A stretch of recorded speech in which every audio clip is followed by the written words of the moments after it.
Hello दोस्तों, नमस्कार। देखो, इकोनॉमी के बहुत सारे इम्पोर्टेंट क्वेश्चंस हैं दोस्तों।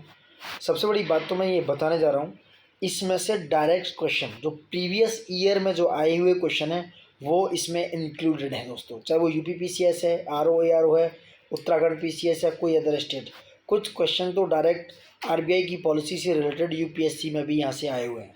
तो प्लीज़ बिना स्किप किए इस वीडियो को लगातार देखिए और यहाँ पर बने रहिए, क्योंकि अगर आप खुद को एनालिसिस नहीं कर रहे हैं ना, आप खुद को चेक नहीं कर रहे हैं, आप खुद के बारे में नहीं सोच रहे हैं, तो आप एग्ज़ाम की एक्यूरेसी तक नहीं पहुंच पाएंगे। समझ रहे हैं? तो बहुत सारे क्वेश्चंस ऐसे हैं जो डायरेक्ट इनके, जैसे ये है क्रेडिट इन्फ्लेशन है, ये क्वेश्चन आया हुआ क्वेश्चन है।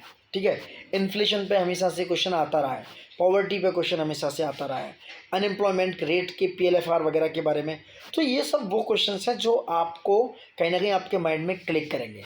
अगर आप स्किप कर रहे हैं तो खुद एग्जाम को स्किप करने की कोशिश कर रहे हैं दोस्तों। ठीक है, तो आगे बढ़ते हैं विदाउट वेस्टिंग टाइम। 71 क्वेश्चंस करने वाले हैं हम, क्योंकि इससे पहले 70 क्वेश्चन हम कर चुके हैं दोस्तों।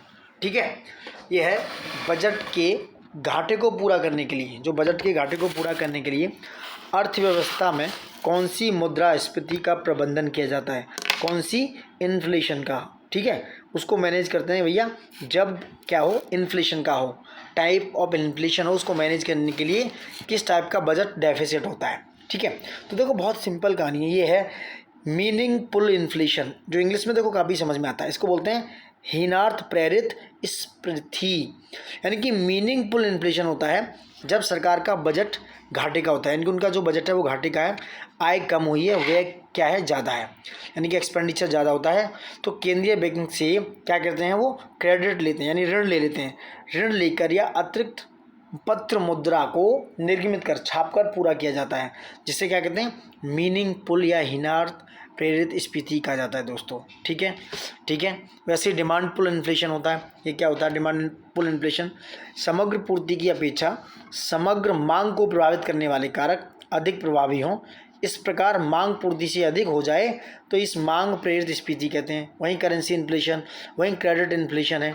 ठीक है, करेंसी इन्फ्लेशन क्या होता है? करेंसी इन्फ्लेशन की बात करें, करेंसी इन्फ्लेशन की बात कर रहे हैं, ये है देश में मुद्रा की मात्रा बढ़ जाने से जो स्फीति उत्पन्न होती है, यानी करेंसी का क्या रेगुलेशन बढ़ जाता है। ठीक है, वहीं क्रेडिट हो गया, देश के व्यापारिक जो बैंक हैं वो तीव्र गति से धन उधार देने लगते हैं, मतलब बहुत ज़्यादा क्रेडिट देने लगते हैं, तो वस्तुओं की क्या है, जो डिमांड है वो बढ़ जाती है, यानी मांग जो है क्या है, उसमें क्या है, इंक्रीमेंट हो जाता है, वृद्धि हो जाती है। इसके प्रभाव से जो उसकी जो वैल्यू है, प्राइस वैल्यू है, उसमें भी वृद्धि होने लगती है, उसे कहते हैं क्रेडिट इन्फ्लेशन। ठीक है दोस्तों, नेक्स्ट क्वेश्चन 72 की तरफ बढ़ते हैं। सरकार द्वारा मुद्रास्फीति को नियंत्रित करने के लिए, देखो इन्फ्लेशन पर क्वेश्चन आते रहे, कौन से उपाय किए जाते हैं, ये क्वेश्चन आया हुआ क्वेश्चन है। अगर आप इसको स्किप कर रहे हैं तो एग्जाम स्किप जैसे करनी है ऐसी हरकतें कर सकते हैं आप। ठीक है, अब आते हैं 72 पे। देखो आपको इन्फ्लेशन को जब कंट्रोल करना है दोस्तों तो क्या करना चाहिए? देखो सबसे एक बैलेंस बजट, यानी कि संतुलित बजट बनाना चाहिए। दूसरा, सार्वजनिक व्यय में वृद्धि नहीं, सार्वजनिक व्यय में कमी करनी चाहिए। दूसरा, बचत को प्रोत्साहित करना चाहिए, बिल्कुल सही है। और उत्पादन में वृद्धि करनी चाहिए, यानी 1, 3, 4 is the right answer regarding this. ठीक है, कि संतुलित बजट बनाओ, सार्वजनिक व्यय में कमी करो, बचत को प्रोत्साहित करो, उत्पादन में वृद्धि करो, और इसके हिसाब से टैक्स बढ़ाओ, टैक्सेशन में वृद्धि कर सकते हो, क्रेडिट दो। ठीक है, इस तरह की क्या है उपाय कर सकते हो। और भी उपाय हैं, बाकी का आप इतना एक्सप्लेन करने की घुसेंगे तो बहुत लंबा हो जाएगा। क्वेश्चन नंबर 73 की तरफ बढ़ते हैं। थोक मूल्य सूचकांक, थोक मूल्य सूचकांक की बात करें, क्या है? WPI, wholesale price index. ये है WPI की बात हो रही है। यह मुद्रास्फीति के मापन का एक आधार है। ऑब्वियस है दोस्तों, WPI क्या है, इन्फ्लेशन को मेजर करता ही है, तो ये तो सही हो गया। दूसरा है, इस सूचकांक में वस्तुओं सेवाओं की कीमतों को शामिल किया जाता है, यानी कि जो WPI है यह वस्तुओं के मूल्य में परिवर्तन को प्रदर्शित करने वाला सूचकांक है। इसमें सेवाओं को शामिल नहीं किया जाता दोस्तों, वस्तुएं शामिल होती हैं, ये था, तो सेवाओं को शामिल नहीं किया जाता है। ठीक है, ये इन्फ्लेशन को मेजर तो करता ही है।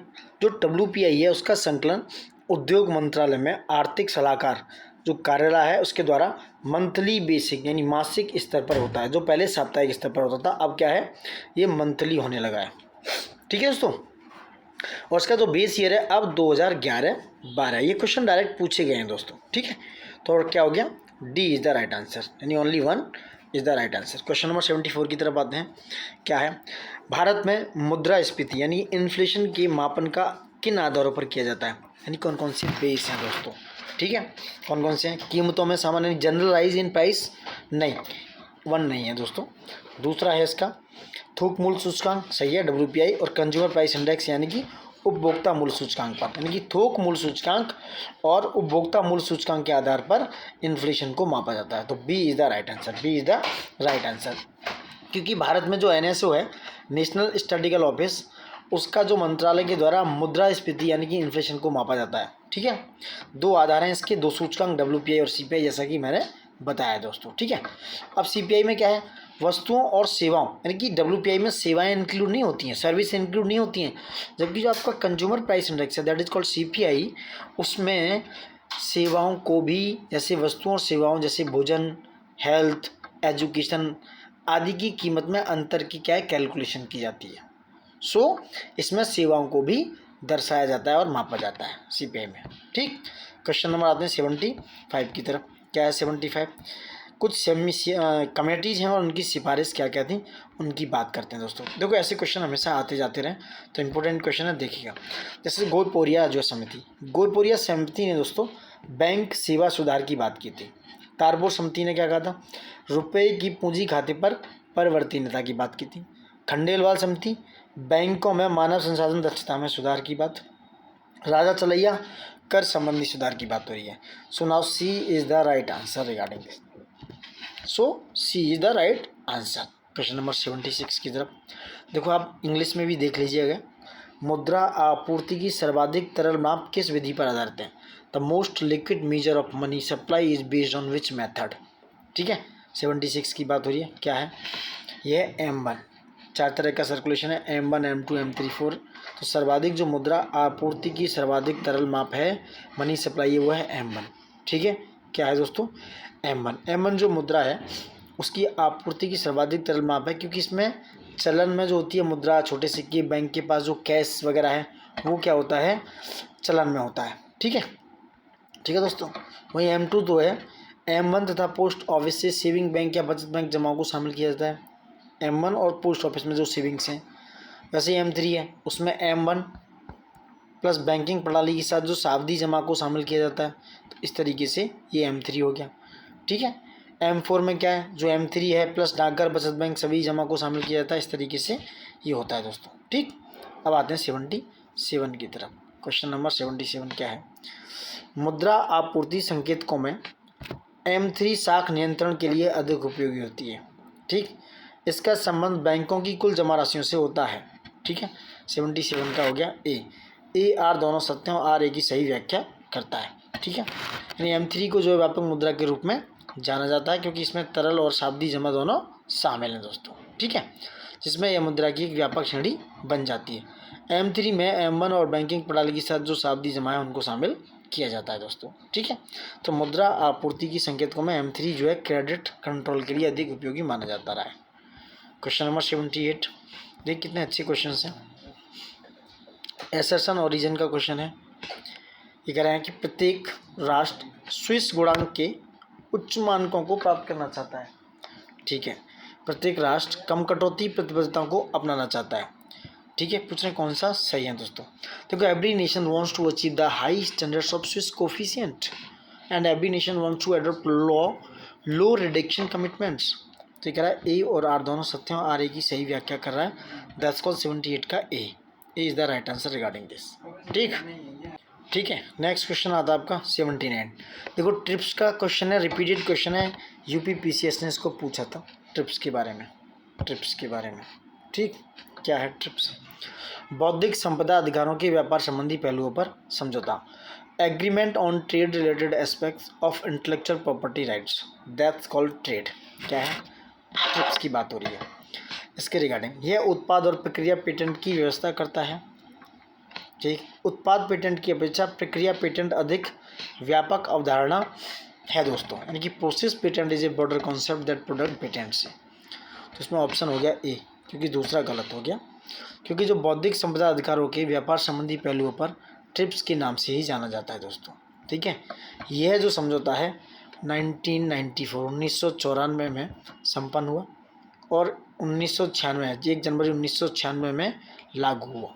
ठीक, ये क्या होता है, इसका जो क्रियान्वयन है विपो द्वारा किया जाता है, world intellectual property organisation, that is called विपो।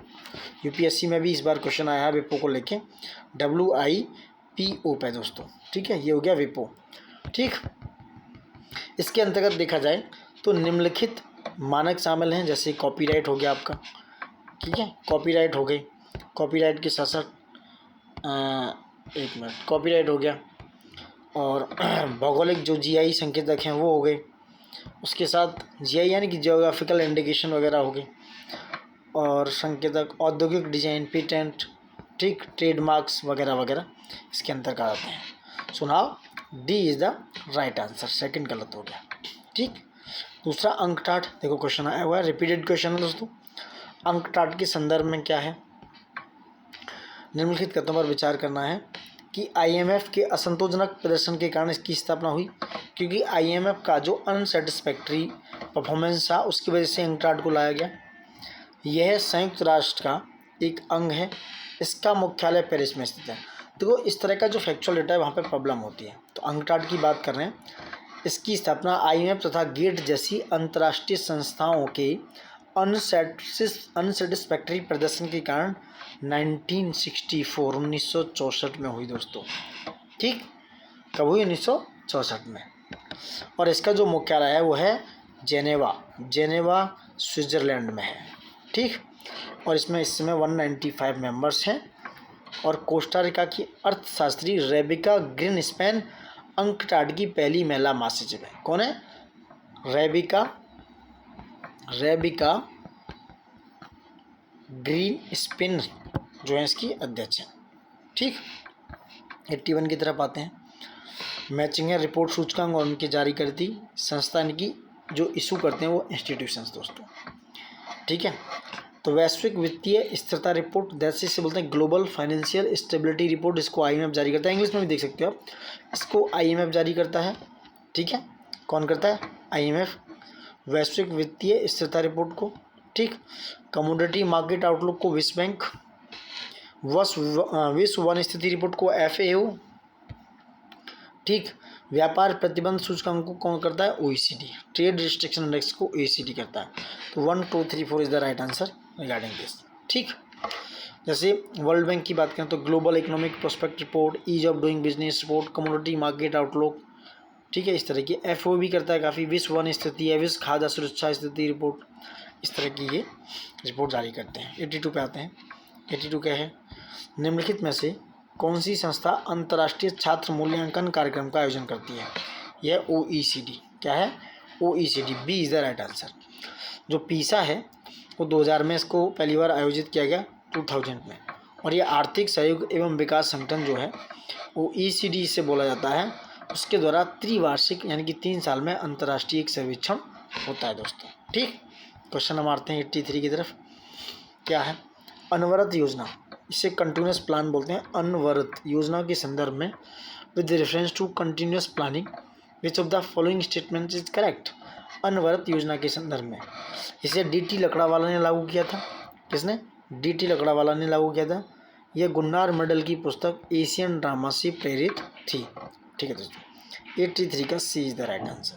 क्या है, C। रोलिंग प्लान की बात हो रही है, ये 1978 यानी कि रोलिंग प्लान अनवरत योजना 1978 और 80 की है।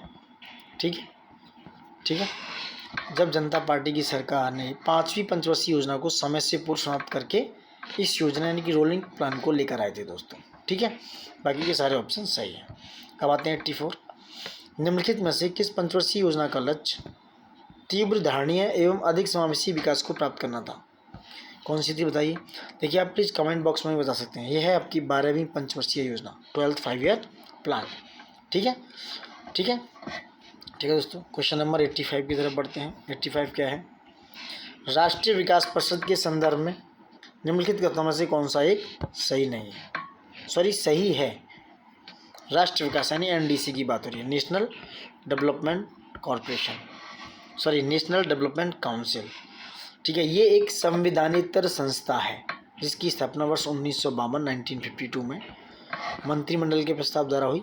इसको हेड करते हैं प्रधानमंत्री जी, पीएम साहब। ठीक है। राष्ट्र विकास परिषद की जो संरचना उसके हेड होते हैं, यानी कि जो एक्स ऑफिशियो मेंबर होते हैं पीएम साहब। ठीक। सभी केंद्रीय कैबिनेट मंत्री होते हैं, सभी राज्यों के मुख्यमंत्री, यूनियन टेरिटरी के मुख्यमंत्री और प्रशासक, योजना आयोग के सदस्य, अब नीति आयोग के सदस्य होते हैं पहले, और उनके सचिव भी होते हैं। तो कह रहे हैं इनमें से कौन सा सही है। तो देखो नीति आयोग के सचिव इसके सचिव होते हैं, ये बात बिल्कुल सही है। ठीक। क्योंकि संवैधानिक नहीं, एक संवैधानिक है। इसका गठन दूसरे संविधान संशोधन अधिनियम द्वारा नहीं। पदेन अध्यक्ष होते हैं पीएम साहब। सो सी तीनों गलत हो गए दोस्तों। 86 की तरफ आते हैं, क्या है 86 पे है एमपी लैड स्कीम, बहुत इंपॉर्टेंट है। सांसद स्थानीय क्षेत्र विकास योजना के संदर्भ में इसे बोलते हैं member of parliament local area development, MP LAD scheme. ठीक है। इसका कार्यान्वयन संसदीय कार्य मंत्रालय द्वारा किया जाता है। इसके अंतर्गत राज्यसभा को मनोनीत सदस्य विकास के लिए देश के किसी भी जिले का चयन कर सकता है। 86 का 2 बी सही है, B is the right answer. क्योंकि एमपी लैड को 1993 में क्या किया गया, शुरू किया गया था 1993 में। इसका उद्देश्य सांसदों को ऐसा तंत्र उपलब्ध कराना था जो अपने ही निर्वाचन क्षेत्र में स्थानीय लोगों की आवश्यकताओं का, सामुदायिक परिसंपत्तियों का निर्माण और उनका बुनियादी ढांचा वगैरह वगैरह जिला सिफारिश से प्रशासक सिफारिश करके उनका क्या कर सकें, कार्यान्वयन कर सकें दोस्तों। ठीक है। तो इसका जो कार्य जो मंत्रालय है, यानी कि इसका जो इम्प्लीमेंटेशन मिनिस्ट्री है, वो सांख्यिकी और कार्यक्रम, ministry of static and programme ministry है। ठीक है। क्या है, ministry of static and programme, जो एमपी लैड को क्या करती है, इम्प्लीमेंट करती है, ना कि संसदीय कार्य मंत्रालय। सो एक गलत हो गया, B is the right answer. 87 निम्नलिखित सूचकांक में से कौन से नीति आयोग द्वारा जारी किए जाते हैं। कौन से हैं दोस्तों, देखो चारों ही हैं ये। सतत विकास लक्ष्य इंडिया सूचकांक, भारत नवोन्मेष, स्कूली शिक्षा, समग्र जल प्रबंधन। इंग्लिश में देखिए, sustainable development goal index, India innovation, school education quality index, composite water index. चारों ही इंडेक्स नीति आयोग के द्वारा जारी किए जाते हैं दोस्तों। ठीक। क्वेश्चन नंबर 88 विदेशी व्यापार नीति 2023 के संदर्भ में निर्यात को बढ़ावा देने के लिए कौन सी योजनाएं प्रारंभ की गई थी दोस्तों। तो trade infrastructure for export scheme, trade infrastructure for export scheme, market access initiative scheme, identification of products with export potential in each district. देखो तीनों ही योजनाएं हैं जो एक्सपोर्ट को बढ़ावा देने के लिए चलाई गई थी दोस्तों। ठीक है। 21 मार्च 2023 को क्या किया गया, लॉन्च किया गया, और 1 अप्रैल 2023 से प्रभावी माना गया दोस्तों। ठीक। ठीक। अब आते हैं क्वेश्चन नंबर 89 पे, क्या है, सूची 1 को सूची बी से मिलाना है, यानी कि कुछ निर्यात विकास केंद्र और निर्यातित वस्तुएं, जैसे पानीपत हाथकरघा से रिलेटेड है, खुर्जा मिट्टी के बर्तन से रिलेटेड है, बटाला मशीनी उपकरण से रिलेटेड है, जामनगर ब्रास पार्ट से रिलेटेड है दोस्तों। बताइए कौन सा ऑप्शन हो गया। ठीक है, बताइए। 89 का सी इज द राइट आंसर, 3 2 1 4। ठीक। क्वेश्चन नंबर 90 की तरफ आते हैं, क्या है, एसेशन और रीजन वाला क्वेश्चन है। निम्नलिखित कथन है, आयात तथा निर्यात का दृश्य मद कहा जाता है। दृश्य मद को इंग्लिश में कहते हैं विजुअल आइटम्स। आयात एवं निर्यात की जाने वाली वस्तुएं पोर्ट पर रिकॉर्ड की जाती हैं। तो कह रहे हैं कौन सा दोस्तों इनमें से सही है। तो ए और आर दोनों सही हैं, आर ए की सही व्याख्या भी कर रहा है, इसलिए सी इज़ द राइट आंसर। 91 की तरफ चलते हैं। जुलाई महीने में निम्नलिखित में से किस स्थान पर ग्लोबल इंडिया एआई शिखर सम्मेलन आयोजन किया गया दोस्तों। ये था नई Delhi. D is the right answer, D is the right. 92 सूची 1 को सूची सेकंड से मिलाना है। ठीक है। विश्व हेपेटाइटिस दिवस दोस्तों बहुत इंपॉर्टेंट है। ये देखो जो पूछे जा रहे हैं, क्योंकि आई हुए क्वेश्चन है यूपीपीसीएस में, देख रहे हैं आप कितना रिपीटेड है। विश्व हेपेटाइटिस दिवस 28 जुलाई को मनाया जाता है। विश्व जल संरक्षण दिवस 21 जून, विश्व खाद्य सुरक्षा दिवस 7 जून, विश्व जनसंख्या दिवस 11 जुलाई। ठीक है। तो सी इज़ द राइट आंसर। अभी तो ये भी पूछ सकते हैं, आपको डायरेक्ट याद करना चाहिए, क्योंकि वो ऑप्शन में मैचिंग के लिए ना दें, डायरेक्ट पूछ लें। क्वेश्चन नंबर 93 संघाई शिखर सम्मेलन के संदर्भ में क्या है, इसके 24वें सम्मेलन का आयोजन कजाकिस्तान के अस्ताना में किया गया। दूसरा है, इसमें भारत का प्रतिनिधित्व विदेश मंत्री एस जयशंकर द्वारा किया गया था, एस जयशंकर जी के द्वारा। कौन सा सही है, दोनों सही हैं दोस्तों। 24वां सम्मेलन कजाकिस्तान के अस्ताना में हुआ। ठीक है। ठीक है, इसमें 25 करीब स्ट्रेटेजिक समझौते हुए थे, ये ध्यान रखने वाली बात है। क्वेश्चन नंबर 94, हाल ही में जलवायु परिवर्तन असंतुलन के कारण चर्चित नेट्रॉन झील, देखो यूपीएससी बैच 2025 में इस तरह की झीलें सब पूछी गई हैं। नेट्रॉन झील निम्नलिखित में से किन दो देशों के बीच सीमा पर अवस्थित है? बहुत इंपॉर्टेंट है दोस्तों। नेट्रॉन जो झील है ये तंजानिया और केन्या की सीमा पर अवस्थित है। नेट्रॉन झील केन्या की सीमा पर उत्तरी तंजानिया में पूर्वी अफ्रीका दरार प्रणाली में अवस्थित है। वहीं अरुस्सा झील की बात करें वो 70 मील है वहाँ से, अरुस्सा से उत्तर पश्चिम में ही ये स्थित है दोस्तों। ठीक, तो कहाँ है? तंजानिया और केन्या के बॉर्डर पर। नेक्स्ट क्वेश्चन 95, कौन सा युग्म सही सुमेलित नहीं है? 95 में ग्लोबल लिवेबिलिटी सूचकांक 2024 ये इकोनॉमिक इंटेलिजेंस यूनिट ने जारी किया, सही है। ऊर्जा संक्रमण सूचकांक 2024 विश्व आर्थिक मंच के द्वारा। Planet on the move report IUCN द्वारा। वित्तीय समावेशन सूचकांक 2024 दोस्तों यही गलत है, ये RBI के द्वारा, यानी कि फाइनेंशियल इंक्लूजन इंडेक्स 2024 इसको RBI जारी करता है। क्या करता है? RBI जारी करता है। ठीक, इसको RBI जारी करता है। सो D is the wrong answer, D is the wrong. Question number 96, हाल ही में चर्चा में रहा माउंट कैनलाओन ज्वालामुखी निम्नलिखित में किस देश में अवस्थित है? 96 का हो गया दोस्तों ए, ये फिलीपींस है। माउंट कैनलाओन फिलीपींस में अवस्थित है। ये एक सक्रिय ज्वालामुखी है, एक्टिव क्या है? वोल्केनो है दोस्तों। क्वेश्चन नंबर 97, काबली पुरस्कार 2024 के बारे में कौन सा कथन सही है? कौन सा कथन सही है? विचार करना है। यह पुरस्कार द्विवार्षिक रूप से प्रदान किया जाता है। यह पुरस्कार नैनो विज्ञान, क्वांटम भौतिकी और तंत्रिका विज्ञान के क्षेत्रों में प्रदान किया जाता है। सो 97 का A is the right answer, A is the right answer regarding this दोस्तों। ठीक है। 98 जुलाई 2024 में निम्नलिखित में से किस राष्ट्र के द्वारा प्रधानमंत्री मोदी जी को सर्वोच्च नागरिक सम्मान Order of Saint Andrew the Apostle से सम्मानित किया गया? बहुत इंपॉर्टेंट क्वेश्चन है। यह है दोस्तों रसिया का। 98 का बी रूस का है, एपोस्टल लास्ट में, ध्यान रखना, क्योंकि व्लादिमीर पुतिन जी जो रूस के राष्ट्रपति, उन्होंने भारत रूस संबंधों को बढ़ावा देने के लिए ये जो पुरस्कार है, सम्मान है, ये मोदी जी को प्रदान किया दोस्तों। ये रूस का सर्वोच्च सम्मान, नागरिक सम्मान है दोस्तों। ठीक है। इसकी घोषणा वैसे 2019 में की गई थी। कब की गई थी? 2019 में। 2019 में इसकी घोषणा की गई थी। ठीक। क्वेश्चन नंबर 99 पे आते हैं। संयुक्त राष्ट्र संघ ने वर्ष 2025 को निम्नलिखित में से किस वर्ष के रूप में घोषित किया है दोस्तों? किस वर्ष के रूप में? यह अंतर्राष्ट्रीय क्वांटम विज्ञान एवं प्रौद्योगिकी वर्ष, अंतर्राष्ट्रीय क्वांटम विज्ञान प्रौद्योगिकी वर्ष, international year of quantum science and technology. ठीक, ए इज द राइट आंसर। 100 की तरफ पढ़ते हैं। 100 संयुक्त राष्ट्र जल अभिसमय के संदर्भ में है ये बात। कथनों पर कौन सा सही है? इस अभिसमय में आइवरी कोस्ट 53वें देश के रूप में शामिल किया। ठीक, भारत इस अभिसमय का पक्षकार नहीं है। 100 का बी राइट आंसर। क्या है? नहीं दोस्तों, गलत हो गया थोड़ा सा। इसका है आंसर ए, दोनों ही सही है। क्योंकि जो आइवरी कोस्ट है वो है 53वां देश के रूप में इसमें संयुक्त राष्ट्र जल अभिसमय में शामिल हुआ है, और वह अफ्रीका का 10वां देश है। ठीक है। कौन सा देश है? 10वां। और भारत इसका पक्षकार बिल्कुल नहीं है, सही है दोस्तों। क्वेश्चन नंबर 101 हार्ड करेंसी के संदर्भ में कौन सा सही नहीं है? तो कौन सा सही नहीं है? यह स्थिर मूल्य वाली करेंसी होती है दोस्तों। जो हार्ड करेंसी होती है, digital currency with A stable value. ठीक है। क्या होती है? ये इस तरह की करेंसी है जो कि स्थिर वैल्यू है। हार्ड करेंसी अंतर्राष्ट्रीय स्तर पर अधिक मांगी जाने वाली, अधिक स्वीकार करने वाली, अधिक स्थिर मूल्य वाली होती है। जैसे कि बात करें डॉलर, जो डॉलर है वो क्या है? एक हार्ड करेंसी के रूप में काम करता है। ठीक। क्वेश्चन नंबर 102 क्या है? भुगतान संतुलन किसी देश के एक वर्ष का लेखा जोखा प्रस्तुत करता है।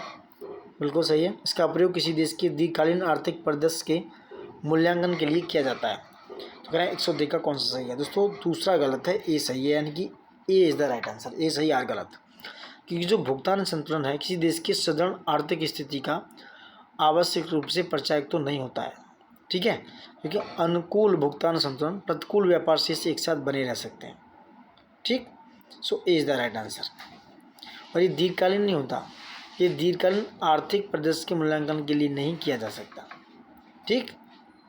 क्वेश्चन नंबर 103, निम्नलिखित में से किस समिति की सिफारिश पर भारतीय प्रतिस्पर्धा आयोग यानी कि CCI competition commission of India form किया गया था? बहुत इंपॉर्टेंट क्वेश्चन है। ये थी SBS राघवन समिति। ठीक है, अक्टूबर 1999 में सरकार ने SBS राघवन की अध्यक्षता में एक कमेटी गठित की। ठीक है, और उसने अपनी रिपोर्ट 2000 को मई 2000 में सौंप दी कि भारतीय प्रतिस्पर्धा आयोग के गठन की सिफारिश की उन्होंने, और इसका गठन 14 अक्टूबर 2003 को MRTPS के स्थान पर कर दिया गया। ठीक, तो ये क्या हो गया? SBS राघवन। 103 का डी। 104 की बात करें, क्या है? निम्नलिखित कंपनियों पर विचार करना है आपको। क्या है? SAIL, RECL, oil shipping corporation of India limited, steel authority India है, ग्रामीण, ये सब है। कौन सी कंपनियां महारत हैं? सबसे पहले ऑप्शन में बताइए कमेंट करके कितनी कंपनियां हैं। 14 कंपनियां इस समय दोस्तों क्या है? 14 कंपनी इस समय है महारतन कंपनी। 14 कंपनी क्या है? महारतन कंपनियां बन चुकी हैं अब तक। तब तक जब मैं वीडियो रिकॉर्ड कर रहा हूँ, यानी कि मई 2025 तक। ठीक है, तो भारत की कंपनियों की सूची की बात करें तो ये 2024 तक ये 2 shipping corporation of India limited को छोड़ के बाकी तीनों कंपनियां क्या है? महारतन है। जैसे भेल ऑल्सो है, भेल, BPCL हो गया, कोल इंडिया, गेल India, Hindustan petroleum corporation, Indian oil corporation limited, समझ रहे हैं आप? ठीक है, वहीं NTPC, ONGC, power finance corporation, power grid corporation of India limited, steel authority of India limited, ग्रामीण, REC हो गया ये। दूसरा ऑयल इंडिया लिमिटेड हो गई, हिंदुस्तान एयरोनॉटिक्स। जो 14वीं कंपनी है वो हेल, हिंदुस्तान एयरोनॉटिक्स लिमिटेड, जो 14वीं कंपनी बनी है, जो शायद अप्रैल में बनी, अप्रैल 2025 में। सो नाउ ये 3 कंपनियां इसमें हैं और बाकी ये 14 कंपनियां मैंने आपको बता दी। ये जो सेल है, शिपिंग कॉर्पोरेशन ऑफ इंडिया, ये एक नवरत्न कंपनी है। ठीक है, क्वेश्चन नंबर 105, पोर्टफोलियो निवेश यानी कि पोर्टफोलियो इन्वेस्टमेंट के संदर्भ में कौन सा सही नहीं है? समझ रहे हैं आप? यह सामान्यतः दीर्घकालिक निवेश होता है, ये सही नहीं है। पोर्टफोलियो निवेश जो है क्वालिफाइड फॉरेन इन्वेस्टर के अंतर्गत आने वाला एक रूप है, और इसके तहत निवेशक जो है शुद्ध वित्तीय संपत्तियां जैसे शेयर, ऋणपत्र, बॉन्ड आदि का क्रय किया जाता है। इस प्रकार के क्रय की व्यवस्था बैंक, विनियोग फंड, डिपॉजिटरी के माध्यम से की जाती है, और ये अल्पकालीन निवेश होता है। क्या होता है? अल्पकालीन, शॉर्ट टर्म होता है दोस्तों, शॉर्ट टर्म। क्वेश्चन नंबर 106 क्या है? कथन और कारण है। देखिए, 1993 और 94 यानी कि 93-94 से रुपए की पूर्ण परिवर्तनीयता को चालू खाते पर परिवर्तित किया गया। दूसरा है ताकि निर्यातक अर्जित विदेशी मुद्रा को बाजार दर पर घरेलू मुद्रा में परिवर्तित कर सकें, यानी कि full convertibility of rupee on current account was introduced from 1993 to 94 so that exports can convert foreign currency earned into domestic currency at market rate. Correct, which is correct। तो ये दोस्तों दोनों ही सही हैं और एक्सप्लेनेशन भी सही है दूसरे का। So C is the right answer, C is the right answer. Question number 107 की तरफ आते हैं। 14वें वित्त आयोग द्वारा राज्यों के मध्य संसाधनों के क्षैतिज विभाजन हेतु उनके संदर्भ में मानदंड और भारांश की बात हो रही है। तो दोस्तों जनसंख्या का भारांश 10% है, बिल्कुल सही है। भौगोलिक क्षेत्र का भारांश कितना है दोस्तों? भौगोलिक क्षेत्र का, यानी कौन से संदर्भ में विचार करना है, कौन सा युग सही सम्मिलित है? ये भौगोलिक क्षेत्रफल है दोस्तों 15%, तो ये गलत हो गया। वन आच्छादित क्षेत्र कितना है? 7.5%। राजकोषीय अनुशासन कितना है दोस्तों? 0%। नहीं, राजकोषीय जो अनुशासन है वो 0% कर दिया गया है। सो 1 और 4 सही है, बाकी 2 और 3 रॉन्ग हो गए, क्योंकि जो भौगोलिक क्षेत्रफल है वो है 15%, ये आधा, और वनाच्छादित क्षेत्र जो है वो है 7.5%। ठीक, राजकोषीय क्षमता या आय वितरण है वो कितनी है? 50%। पहले जो 47.5 थी वो इतने हो गई है। ठीक, क्वेश्चन नंबर 108, निम्नलिखित कथनों में से कौन सा सही है? 15वें वित्त आयोग ने केंद्रीय करों में राज्यों की हिस्सेदारी 41% तक करने की संस्तुति की है।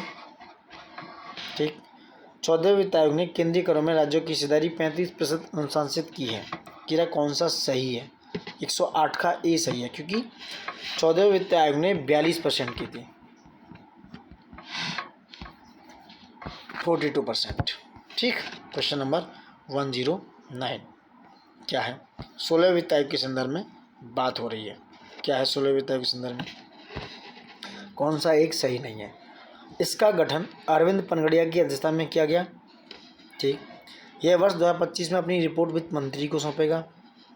देखते हैं। इसके द्वारा तैयार रिपोर्ट वर्ष 2026-31 के लिए होती है। देखते हैं। आयोग का सचिव ऋत्विक रंजन पांडे को नियुक्त किया गया है। तो ये पूछ रहे हैं कौन सा सही नहीं है दोस्तों। देखो इसका जो ऑप्शन है बी सही नहीं है। यह वर्ष 2025 में अपनी रिपोर्ट वित्त मंत्री को नहीं सौंपेंगे, क्योंकि 31 दिसंबर 2023 को अरविंद पनगड़िया की अध्यक्षता में इसका गठन किया गया है दोस्तों, और 31 अक्टूबर 2025 तक अपनी रिपोर्ट ये प्रेसिडेंट साहब को सौंपेंगे, राष्ट्रपति जी को। समझ गए?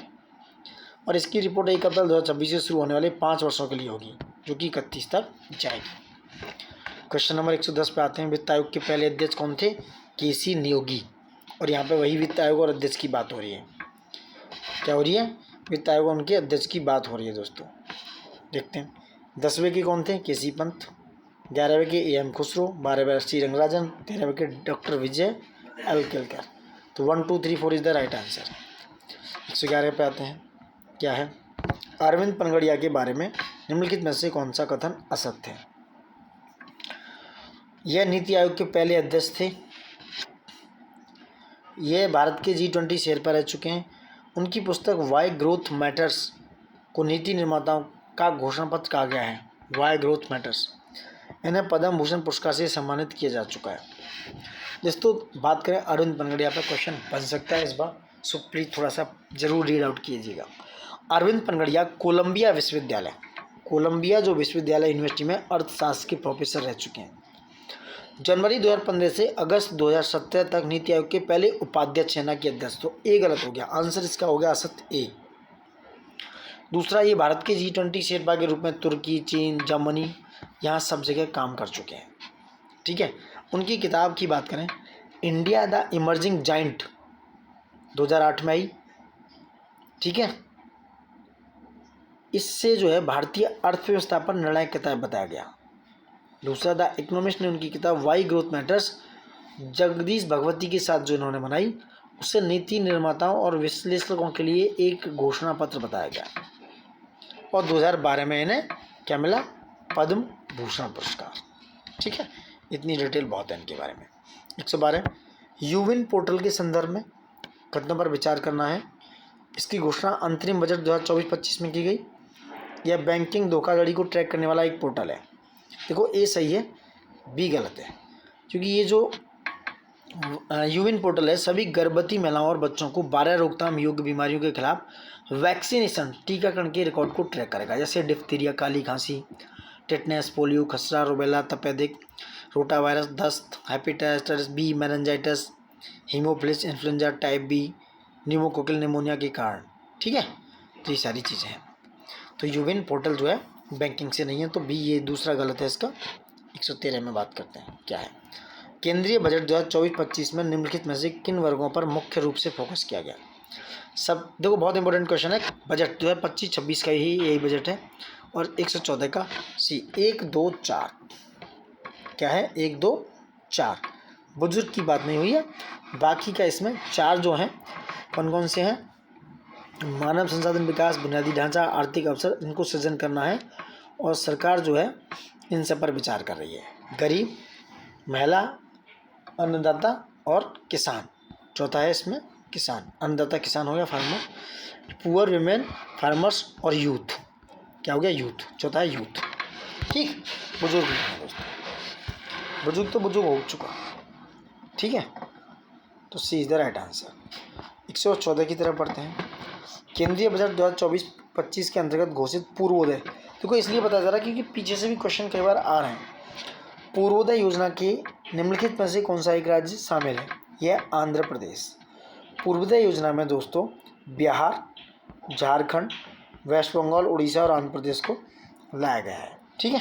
इनका जो बुनियादी ढांचा है और सारी चीज़ें हैं। 115 पे एनपीएस वत्सल योजना के संदर्भ में निम्नलिखित कथनों पर विचार करना है। यह एक पेंशन योजना है।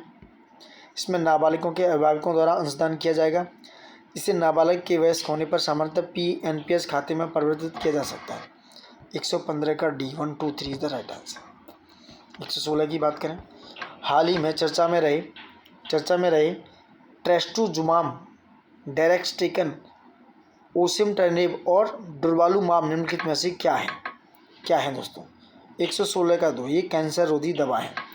ट्रेस्टुजुमाब, डेरेक्सटेकन, ओसिमटर्नेब और ये डुर्वालुमाब निम्नलिखित में से ये एंटी कैंसर ड्रग्स हैं। ठीक।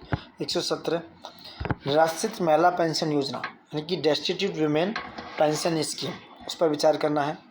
इसमें केंद्रीय महिला एवं बाल विकास मंत्रालय द्वारा प्रारंभ किया गया। इसका उद्देश्य 18 वर्ष से अधिक उम्र की निराश्रित महिलाओं का पेंशन देना है। तो B is the right answer. पहला गलत है, क्योंकि निराश्रित महिला पेंशन योजना उत्तर प्रदेश सरकार की योजना है, जिसके तहत 18 वर्ष या उससे अधिक उम्र की निराश्रित या वैसी महिलाएं जो विधवा हैं उनको शामिल किया गया है। समझ रहे आप? योजना का उद्देश्य इन महिलाओं को सामाजिक सोशल सिक्योरिटी प्रदान कराना है जो अपना भरण पोषण करने में असमर्थ हैं। ठीक है, तो 117 का बी हो गया। 118 पे आते हैं, क्या है? उत्तर प्रदेश बजट 2024-25 विभिन्न क्षेत्रों पर किए जाने वाले एक्सपेंडिचर का अवरोही क्रम। आप 25-26 का भी देख लीजिएगा, जो आ चुका है। व्यवस्थित करना है कि सबसे ज़्यादा किस पे खर्च किया गया है। देखो, पहले प्राथमिक शिक्षा पे दिया गया था करीब 76,000 के आसपास, दूसरा ऊर्जा 57,000 करोड़, फिर पुलिस विभाग पे, ठीक है, करीब 34,000 के आसपास, 40,000 के आसपास, PWD 34,500, ठीक है, फिर उसके बाद स्वास्थ्य आ गया 27,000, फिर MSME आ गया 21,054 करोड़। तो इसमें 1 2 3 4 हो गया, बाकी का आप 25-26 वाले को थोड़ा देख लीजिएगा। 119 उत्तर प्रदेश बजट 2024 में निम्नलिखित में से कौन सा एक सही नहीं है? यह बजट 7.36 लाख करोड़ रुपए का है, बात सही थी। पिछले बजट की अपेक्षा इतनी प्रतिशत 6.7% अधिक था। इसके तहत 2.03 लाख करोड़ रुपए पूंजीगत व्यय के लिए आवंटित किए गए थे। ठीक है, 119 का हो गया डी। इस बजट में पूंजीगत व्यय पिछले बजट की अपेक्षा 39,000 करोड़ रुपए कम है, तो D is the right answer. अब 120 पे आते हैं। उत्तर प्रदेश सरकार द्वारा प्रारंभ निम्नलिखित में से कौन सी योजना किसानों को आवारा पशुओं से अपनी फसल की रक्षा के लिए सोलर फेसिंग की सुविधा प्रदान करती है? 120 का हो गया दोस्तों सी, मुख्यमंत्री खेत सुरक्षा योजना। मुख्यमंत्री खेत सुरक्षा योजना, जिसकी घोषणा योगी जी ने 2023 में की थी और 2024 में लॉन्च किया गया था दोस्तों। ठीक। 121 पे आते हैं। 121 क्या है? एसेशन और रीजन। उत्तर प्रदेश कौशल सतरंग योजना के तहत प्रत्येक जिले में नए कौशल विकास केंद्र स्थापित किए जाएंगे। ठीक है, सरकार का मंतव्य प्रदेश के युवाओं के शहरी क्षेत्रों की ओर पलायनवादी प्रवृत्ति पर नियंत्रण लगाना है कि शहर की तरफ मत जाओ। तो क्या हो गया? दोनों ही सही हैं और एक दूसरे की व्याख्या है। ए आर सही है, आर सही की, आर ए का सही एक्सप्लेनेशन कर रहा है दोस्तों। ठीक है, क्योंकि यहाँ पे क्या था, करीब 2.37 लाख लोग जो है विशेष प्रशिक्षण प्रोवाइड किया जाएगा कौशल विकास योजना के तहत, जिससे जो है अर्बन माइग्रेशन को रोका जा सके। अब आते हैं question number 122।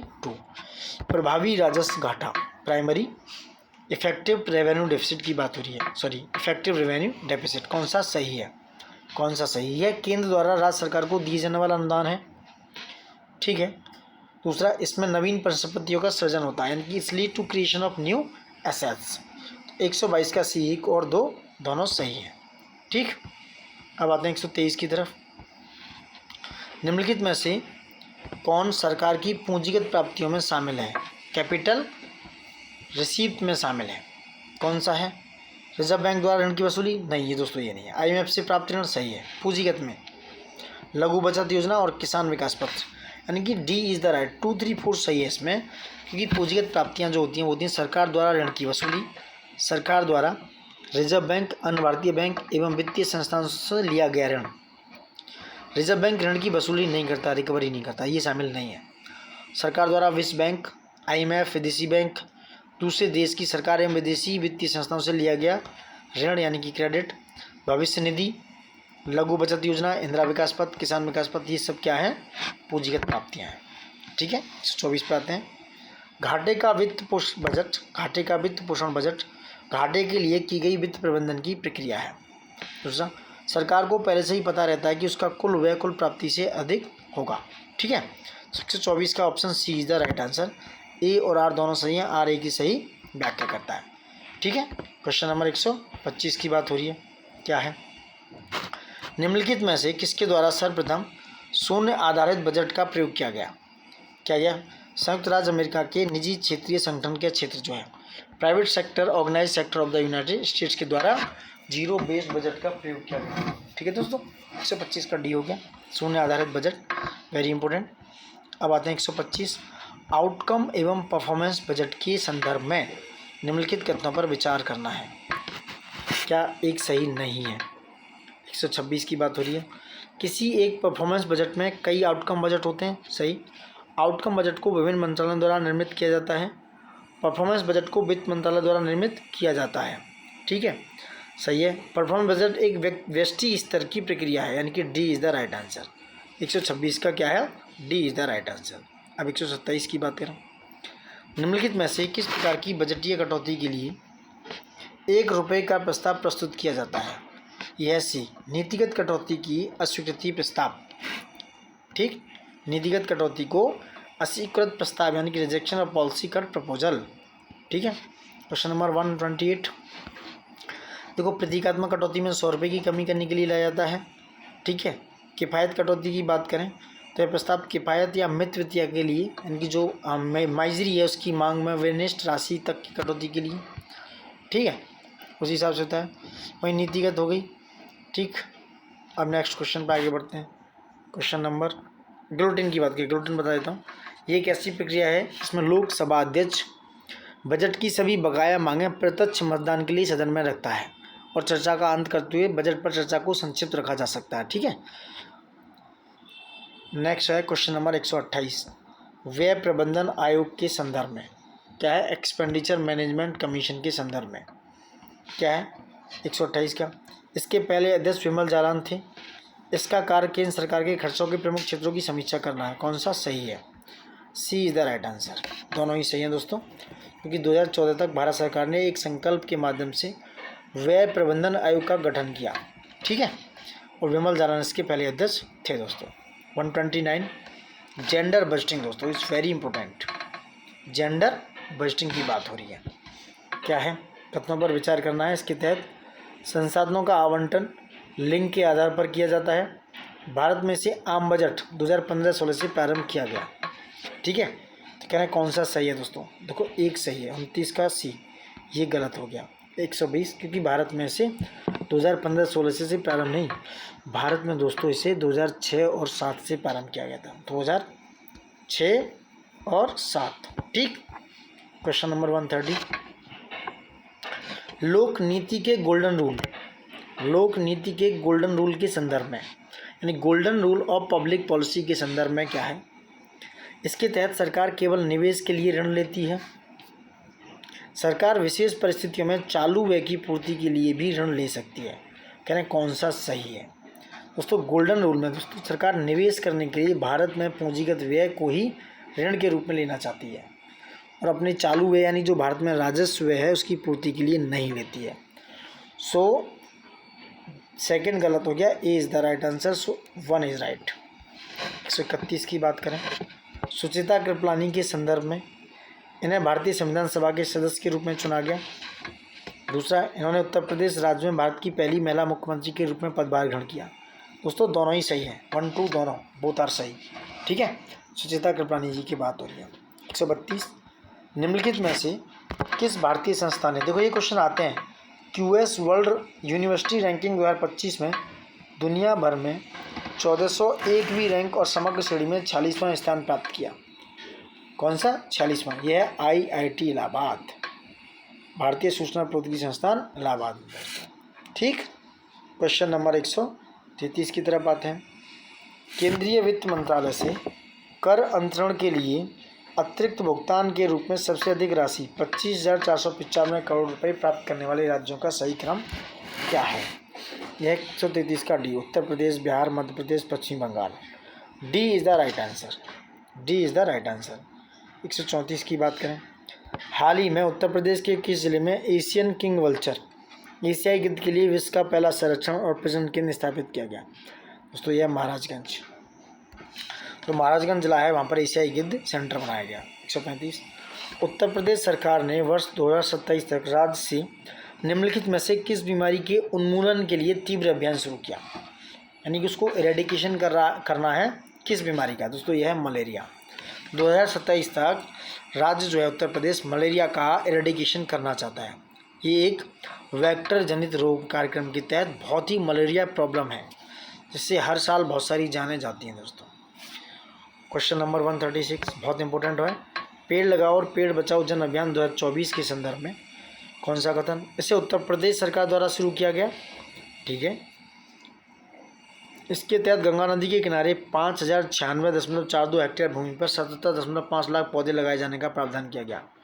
So A is the right answer. 136 का A is the right answer. 137 की बात करें, हाल ही में निम्नलिखित में से उत्तर प्रदेश के किस विश्वविद्यालय ने दोनों देशों के विद्यार्थियों के बीच शैक्षिक और अनुसंधान सहयोग को बढ़ावा देने के लिए ब्राज़ील के साथ एक समझौता ज्ञापन पर हस्ताक्षर किए? यह 137 का सी, श्री वेंकटेश्वर विश्वविद्यालय मेरठ में। क्या है?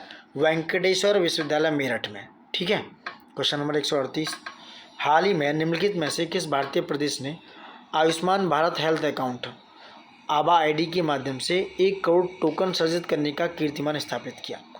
यह 138 का बी, उत्तर प्रदेश। क्या है? उत्तर प्रदेश में दोस्तों।